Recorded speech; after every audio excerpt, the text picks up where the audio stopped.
What is diplomacy? There are so many different ways to define diplomacy, but one of my favorites was crafted by my colleague Jeffrey Weissman.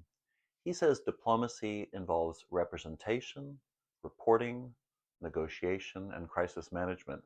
And so a diplomat, first and foremost, is somebody who represents. They could be representing a nation state, a territory, a group of people, or even an idea. And in so doing, they are speaking for and on behalf of that group to others. Secondly, a diplomat is engaged in reporting. They report information from the group that they're representing to another group, and they gather information and bring it back to their respective group from other places. Third, a diplomat practices negotiation.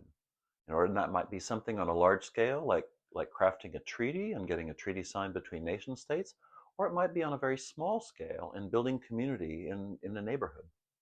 And last of all, a diplomat is involved in crisis management. On a broader scale, that could be in an outright war and conflict between nation states. Or, in fact, it could be a way of addressing all kinds of different conflicts and fractures at many, many different scales, regionally, locally, and even on a very micro scale.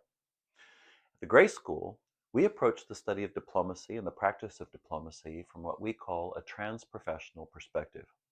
And that is to say that while diplomacy is practiced by nation-state representatives, it's also practiced by business people, scientists, artists, educators, religious leaders, community organizers, and activists.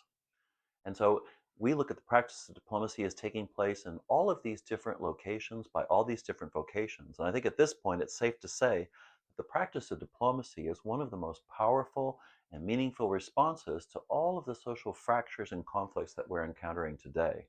And so I think it's just an absolutely essential practice at this point, and I'm very interested in the work that we do of lifting up such practitioners and inviting other people to become practitioners of diplomacy.